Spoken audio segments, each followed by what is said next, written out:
É possível me escutar? Perfeito, vereador. Tranquilo?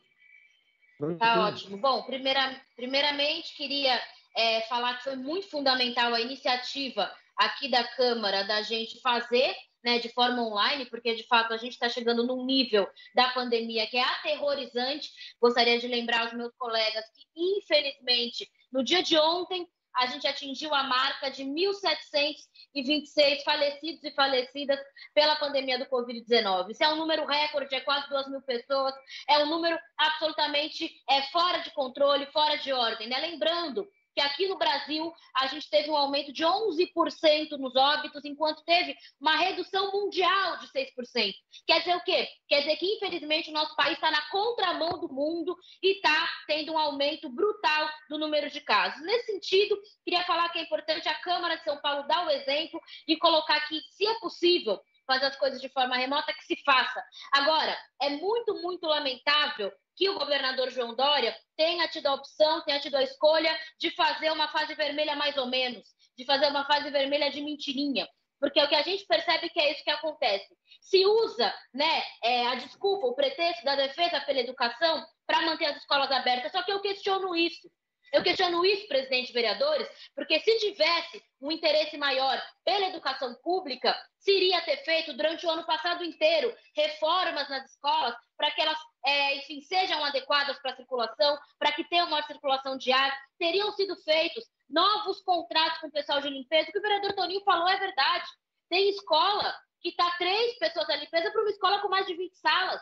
Não tem nenhuma condição. Se tivesse, de fato, uma orientação de defesa pela educação, se ter tido uma política, por exemplo, de ter acesso à internet nas casas. Né? Isso é uma proposta que nós, da bancada do PSOL, tivemos, alguns outros partidos também tiveram, e seria muito interessante a gente também propor isso aqui na Câmara Municipal. Não dá para, em fase vermelha, ter escola aberta, isso é uma coisa óbvia. As escolas não têm condições, tem professores morrendo, tem professoras morrendo, tem familiares de crianças que estão morrendo, não tem condição. Nesse momento, o que tem que ser feito é uma fase vermelha que consiga, de fato, preservar a vida. Dessa maneira que está, não dá. Também devo falar isso em relação aos templos religiosos. A espiritualidade, ela pode ser exercida de forma remota, né? É possível fazer isso. Eu tenho certeza que a espiritualidade pode ser exercida sem a gente ter grandes aglomerações, em especial de idosos, que costumam ir. Então, queria fazer esse apelo aqui para vocês. Também queria colocar que estou bastante contente da Câmara ter aprovado o crédito para a compra da vacina. Infelizmente, o que a gente viu foi que este senhor, que está na presidência da República, sinalizou ontem que vai vetar a compra por estados e municípios. E eu já queria colocar aqui para vocês. Se vetar, eu acho que a cidade de São Paulo tem que dar o exemplo, como a maior cidade da América Latina, judicializar, batalhar até o último para conseguir comprar, porque isso vai ser exemplo para todos os estados e municípios. Não é possível que o presidente Bolsonaro não consiga fazer um plano de vacinação decente e proíba as cidades e os estados de poder fazer. Então, além de não conseguir fazer um plano de vacinação decente, tendo o SUS, aliás, é importante colocar, qualquer país do mundo sonha em ter o SUS. Qualquer país do mundo que está vivendo uma pandemia sonha em ter um sistema de saúde capilarizado, com profissionais. Cada bairro tem um UBS, tem agente comunitário de saúde, ou seja, o Brasil vacina rápido. O Brasil consegue vacinar rápido porque é capilarizado, está nos bairros, tem gente para vacinar, o que falta é vacina. O presidente que conseguiu ter um SUS na mão, conseguiu fazer a barbaridade que fez. Então não é possível a gente ter esse tipo de coisa. Também gostaria de abordar o seguinte: a gente recebeu com muita surpresa, com muito estarrecimento, a decisão da retirada dos comissionados da educação. Para nós, isso é uma falta de diálogo terrível, isso é uma postura de completa, enfim, desrespeito com o legislativo. Para nós não dá. A gente sabe que no ano passado, por exemplo, foram retirados os comissionados da saúde. E eu sei que a própria oposição da Câmara foi a favor, compreendendo que precisava do pessoal da saúde voltar para o serviço, voltar para a UBS, voltar para o hospital, voltar para a UVS. Então, apesar disso, não teve questionamentos. Agora, fazer da maneira que fez, tirando profissionais da educação que auxiliam nos mandatos, só é possível fazer uma leitura disso. Foi uma resposta política ou uma retaliação à movimentação que professoras e professoras estão fazendo em defesa da vida. E nós não aceitamos isso. Não é possível, presidente, que nesse momento se faça isso sem nenhum diálogo. Não é possível. Nós do PL recebemos essa notícia com muita surpresa e muita indignação.